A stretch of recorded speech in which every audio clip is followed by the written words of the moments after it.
Buenas tardes a todos, bienvenidos a este episodio de Ecos de 1886. En esta ocasión tenemos con nosotros a dos grandes amigos, el doctor Eduardo Rejón, médico, reumatólogo, gran lector y amigo de la casa y de muchísima gente, y a José María Sánchez Ros. Nació en 1960, es nuestro entrevistado principal el día de hoy. Es licenciado en Derecho, profesor en Derecho Civil en la Universidad de La Rábida y profesor honorario del Departamento de Derecho Civil de la Universidad de Sevilla. Y actualmente ejerce como notario en Nervión, la notaría de Nervión, con don Tomás Marco. Ha escrito varios libros, el primero de ellos, El insólito viaje del samurái Hasekura, publicado en el año 2013, por la editorial Lautaro, y donde narra pues la histórica visita curiosa, polémica de una delegación japonesa a comienzos del siglo XVII a Sevilla, que fracasó porque Japón perseguía el cristianismo en esa época y la corona española tampoco iba a permitirse un intercambio de igual a igual con un régimen que no se llevaba tan bien. Pero es una historia curiosa porque los samuráis que acompañaban a Sekura decidieron quedarse y se fueron a vivir a Coria del Río, una población muy cercana a Sevilla, y la novela la cuenta uno de los descendientes de esos samuráis que se quedaron. Es una novela que es muy interesante y que los invitamos a leer, por supuesto. Tiene El espía de Aviñón y otros relatos publicados por la editorial Point de Lunettes en el año 2018, y este año publicó No preguntes en la India por qué las vacas son sagradas, un conjunto de relatos, pequeños relatos publicados por la editorial Algaida. Tenemos un escritor sevillano, pero que es notario. Y la primera pregunta que nos venía en la cabeza y que se la han hecho amigos míos y familiares también, es cómo compagina su actividad José María como notario, que el abogado de alguna manera es aquel que certifica la realidad, que certifica lo que ocurre en un plano muy importante en nuestras vidas, como son los negocios, las propiedades, y con esa otra figura del notario, pero de otra jurisdicción, un mundo paralelo, no tan real, como aquel tan real, podríamos decir, como aquel donde funciona la notaría, que pudiera ser una especie de altar de la realidad. Entonces son dos mundos contrapuestos, distintos, de naturaleza diferente, que de alguna manera pudiéramos decir que chocan entre sí, porque por un lado tu actividad como abogado te obliga a fijar y dar testimonio, certificar que lo que está pasando en el mundo se corresponde a la realidad tal como es vista por ti, como que te has formado como abogado notario. Y por otro lado, un trabajo de ficción que te aventuras en dimensiones que pudiéramos decir que no son reales. ¿Cómo? Esa es la primera inquietud, la primera curiosidad, más allá de que el abogado obviamente te obliga a escribir bien. Muchos de los grandes escritores latinoamericanos del siglo XX, por ejemplo, eran abogados, eran funcionarios, jueces, litigantes, ¿o no? Pero que aprendieron a escribir durante su carrera como juristas. Pero en este caso, estas dos, ¿sientes alguna incompatibilidad? ¿Cómo te viste llamado cómo despertaste ese talento y explotaste y cultivaste esa habilidad tan extraordinaria para escribir tan buenos relatos? Bueno, buenas tardes. Es que hay una aparente contradicción entre la ficción y la realidad. Parece que la ficción es algo opuesto a la realidad, cuando la ficción es simplemente otra dimensión de la realidad. La ficción lo que intenta es atrapar la realidad para interpretarla y exponerla. Por eso aparentemente hay una contradicción entre la función del escritor y la función de un notario. El notario se tiene que atener a lo que puede comprobar por sus sentidos. En cambio, el escritor no. El escritor no dice necesariamente toda la verdad. A veces miente descaradamente. Lo que pasa es que la realidad y la ficción no son cosas antagónicas, sino que son mundos complementarios. Ya actualmente, ya la división tajante entre la ficción y la realidad está superada. Eso lo mantenía Aristóteles y Cervantes, ¿no? Cervantes, por ejemplo, decía que es distinto la realidad contada por los poetas que por los historiadores, ya que los poetas lo que cuentan es la realidad como debió ser, no como había sido, mientras que los historiadores hacen todo lo contrario, cuentan las cosas tal cual son. Y entonces el mundo del derecho lo que te sirve es como experiencia vital. Entonces, al contemplar la vida desde el mundo del derecho, tú tienes una experiencia que la puedes aprovechar a la hora de escribir un relato. Claro, yo creo que es así. También recuerdo que la ficción, la novela del siglo XX se fue acercando cada vez más a partir del siglo XIX al ensayo.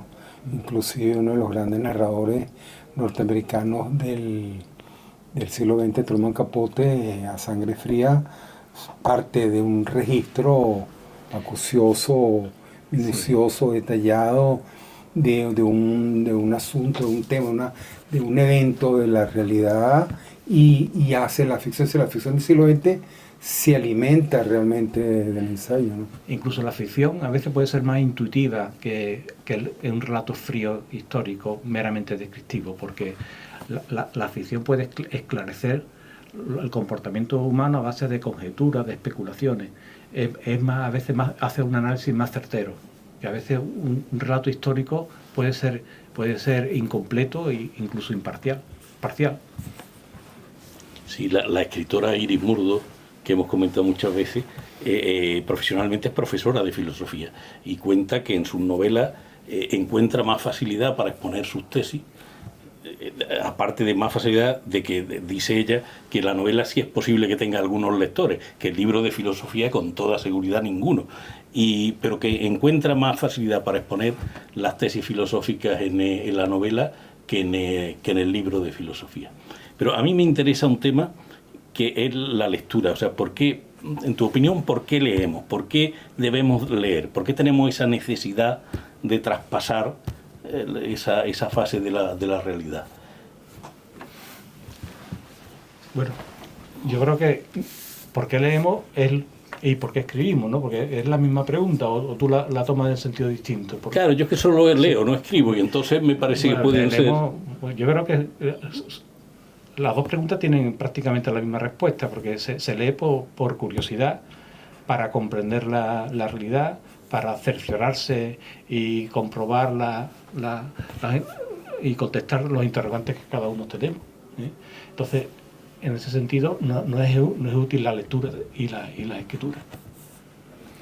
Hay una frase de la novela, cuando tienes el cuento de la novela de Jensen, que es un poco así como el arte de narrar, un poco la arte poética tuya, podría casi sintetizarse. Cito, el personaje era incapaz de discernir la realidad de su propio delirio. Es decir, un poco como si el notario escritor, el abogado escritor, certificara las limitaciones de nuestra pretensión por controlar, descifrar o interpretar nuestra realidad, tanto política como onírica, como emotiva. Entonces, claro, ahí como los personajes son incapaces de saber cuándo están enajenados, cuándo han perdido contacto con la realidad, y a veces no les importa, y se mueven en ese mundo paralelo sin dificultades, a sus anchas, tal como si andaran por cualquier acera común de ese día donde han crecido. Es un poco como, yo lo siento así viendo, leyendo y releyendo tus libros, en particular, como el arte poético, pues es una certificación. Ahí, claro, y ahí por supuesto se viene otro de tus grandes temas, me parece que es el tema del doble, del doppelganger, que están presentes en la literatura, en Camus, en Dostoyevsky, en Borges. Es decir, el tema de la identidad personal que está tan trabajada en la psicología contemporánea, nos dice que construimos nuestra identidad, que pretendemos, digamos, elaborar, estructurar una noción de identidad a partir de lo que nos ha pasado o de las historias que nos contamos a nosotros mismos y que nos contamos con éxito, que terminamos creyendo en ellas, así no se correspondan con la realidad. Entonces, esos dobles son como que se muestran a la hora chiquita como sin tener la certeza de determinar en cuál mundo viven, el mundo de la imaginación o el mundo de la realidad, cuál de las dos. Y los dobles están muchas veces situados en realidades contrapuestas, sí, que incompatibles, pero que tú les das como escritor el mismo rango, el mismo valor. Certifica que tanto la alucinación, los ensueños, la esquizofrenia o las alucinaciones de un personaje son tan reales y tienen tanto peso como con el mundo donde ellos, que estamos acostumbrados a llamar como real. Sí, el tema del juego de la realidad y la ficción, ya creo que lo adelanté antes, es uno de los temas recurrentes en mis cuentos. Eso ya lo hacía Cervantes con el Quijote. Bueno, Cervantes ya lo inventó todo, ¿no? Pero es uno de los temas que más me inquieta y me llama la atención, y lo intento desarrollar en los cuentos. Hay una gran cantidad de temas diferentes en los cuentos que yo creo que lo convierte en apasionante. Yo veía una gran cantidad de cariño hacia los personajes, una empatía, una piedad por los personajes y por sus errores que me ha llamado la atención, y además coincidía que leyendo las memorias de Arthur Koestler decía que Thomas Mann tenía una gran frialdad en la relación con sus personajes, y me llamó la calidez de la relación con los tuyos y la frialdad de Mann. Veo ahí la exaltación de una serie de valores, además, que deberían de ser de la comprensión, del entendimiento, de la tolerancia, y me llama la atención tanta empatía hacia los personajes que escribe, aunque algunos sean un poquito despreciables. Yo no lo puedo evitar, claro. Uno escribe y tiene tiene la empatía, ¿no? La empatía, no sé, es una persona bastante tolerante, entonces pues esa tolerancia y esa empatía hacia los demás la intento trasladar a los cuentos, y para mí una cosa muy importante es el sentimiento de piedad.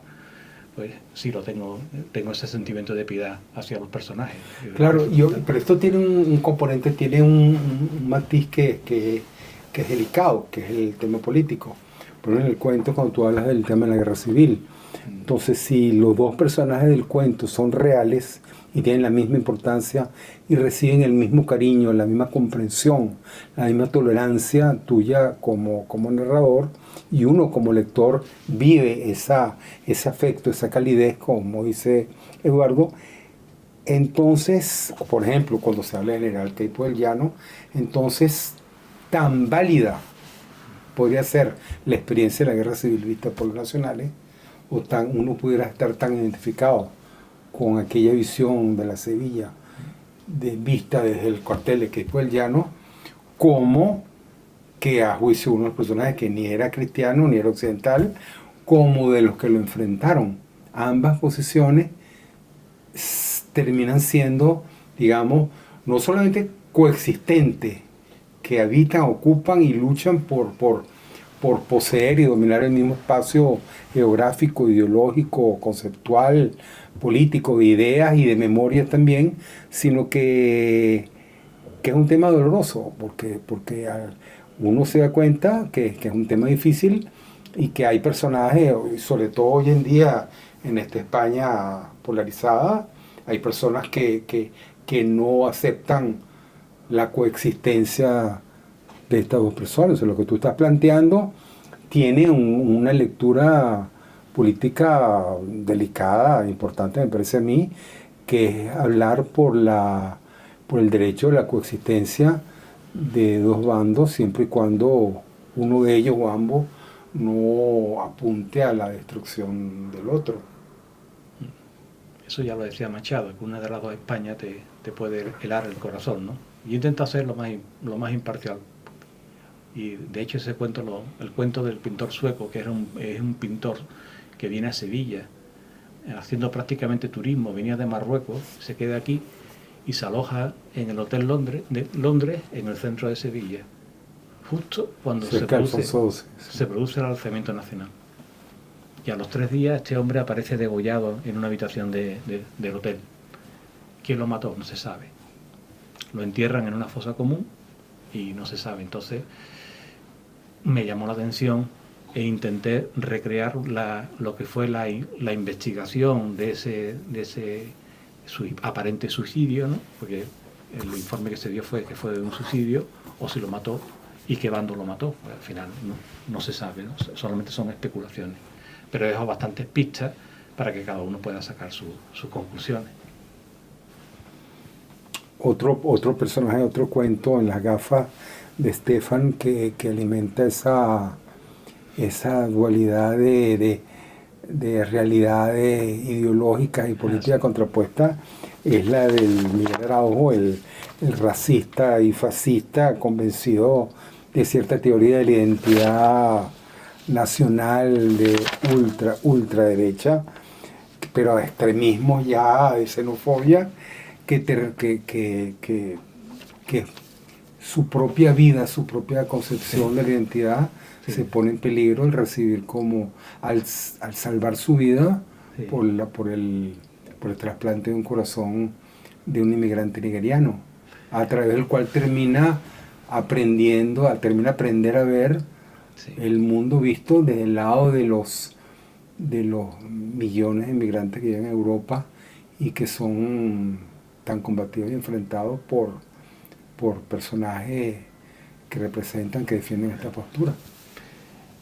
Ese cuento tiene una historia muy curiosa porque se basa en una historia que me pasa a mí, que es que voy a ver a un amigo a Francia, a la Bretaña francesa, y pierdo mis gafas.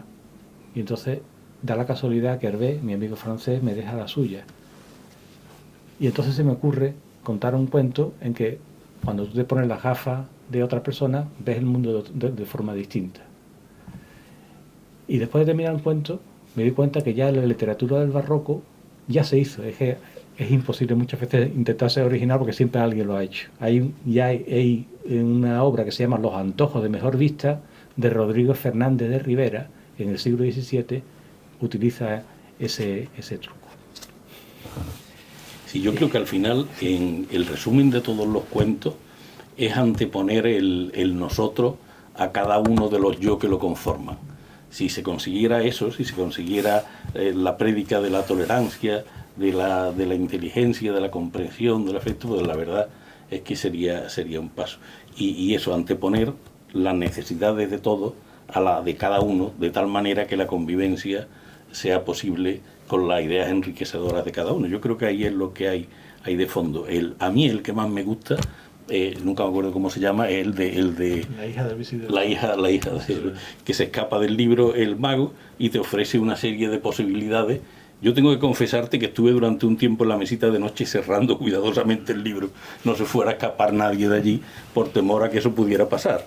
Y entonces al final hay una negociación sobre cuáles deben de ser los valores predominantes, de tal manera que sea tú el que elijas y el que finalmente más echa en menos es la libertad. Yo creo que es un canto precioso. Y el libro, este es un libro que puede interesar a mucha gente, no solamente a los amantes de la literatura, sino un poco para conocer la realidad de Sevilla, cómo es su gente, qué piensan, cuál es digamos, la política, la manera de ser del sevillano común. Un tema que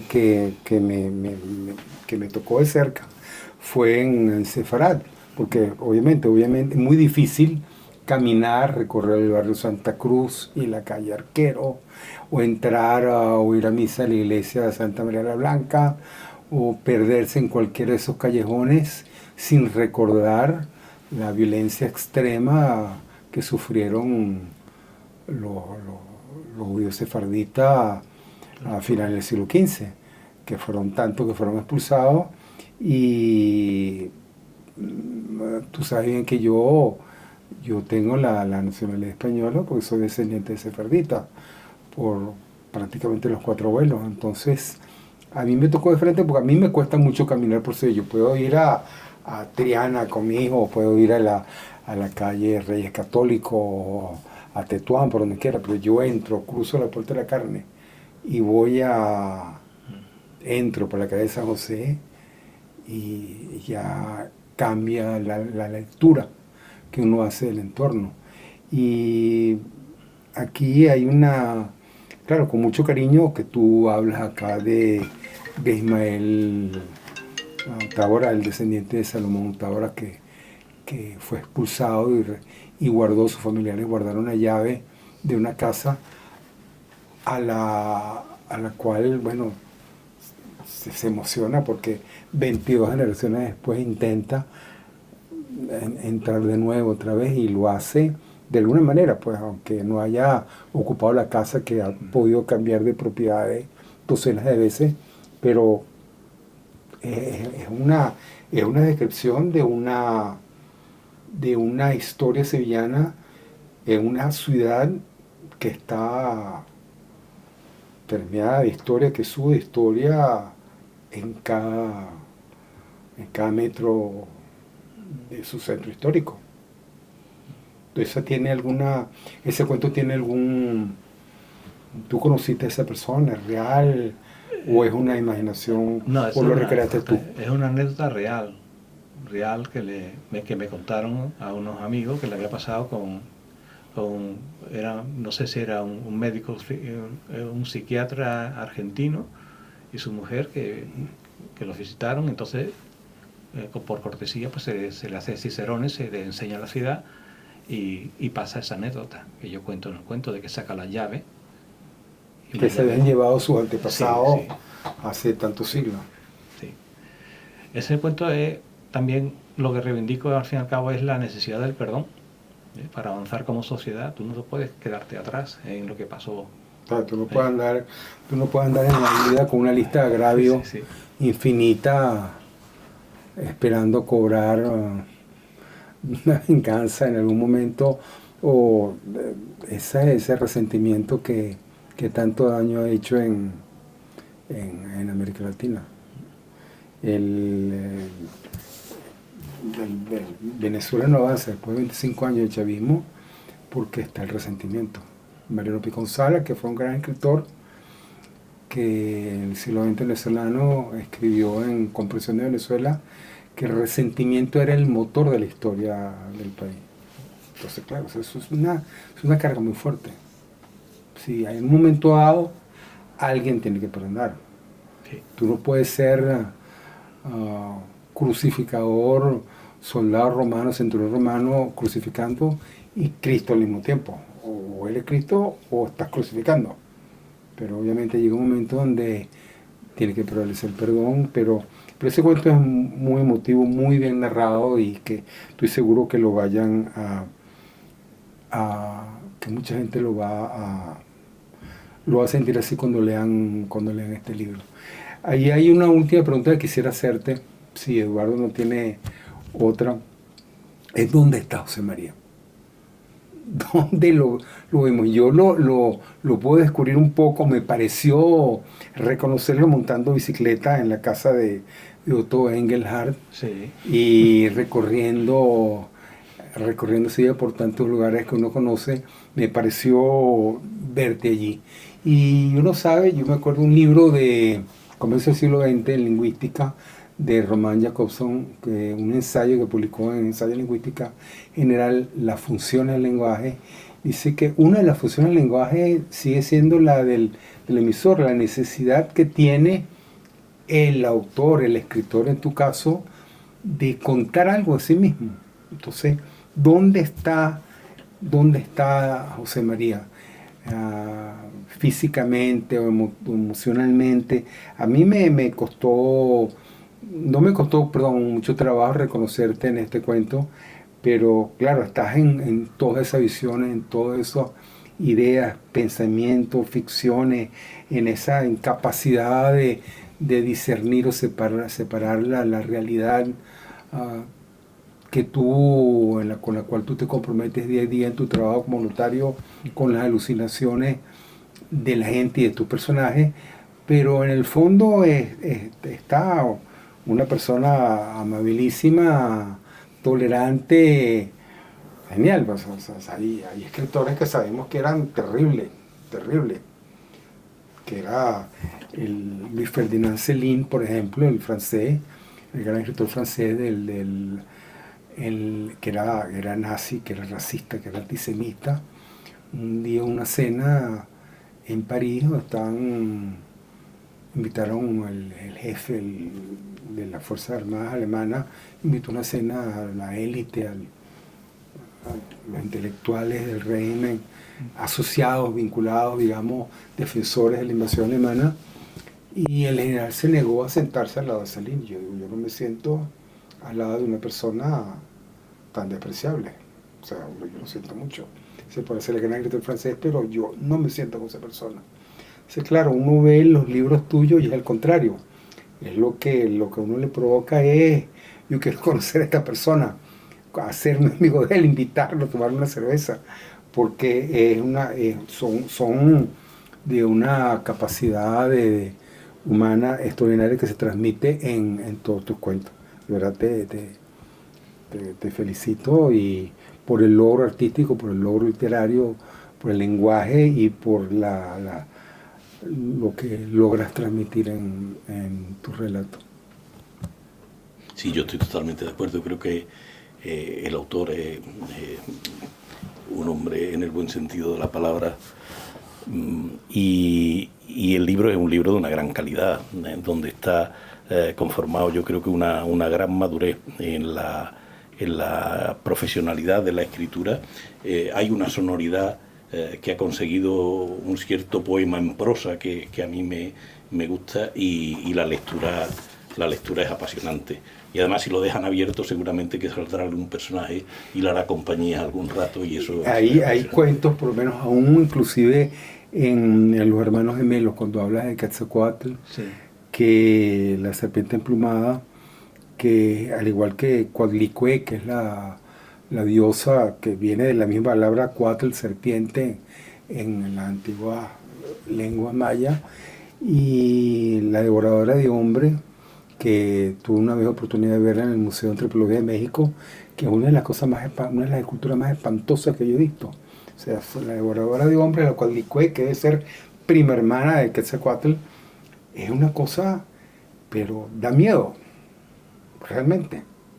Es terrible, y aún en ese partido que se asemeja al básquet de alguna manera, sí, nuestro, que termina con el decapitamiento, decapitan, le cortan la cabeza al triunfador de la prueba, de la competencia, aún en ese relato lleno de aquella negatividad, desvalorización del ser humano, tú consigues encontrar la simpatía, la calidad de humano de un jugador por el otro. A mí me impactó eso también. Bueno, queridos amigos, el libro No te preguntes en la India por qué las vacas son sagradas y otros relatos, publicados por Algaida hace unas semanas apenas, y que espero pues que logren disfrutarlo, lo consigan, está en librerías, está en Amazon. Y muchísimas gracias a José María por habernos acompañado en la tarde de hoy, y a Eduardo por hacernos compañía. Gracias. Muchísimas gracias. No olviden por favor de suscribirse al programa si les gustó, y cualquier pregunta, sugerencia, por favor háganlo. Gracias.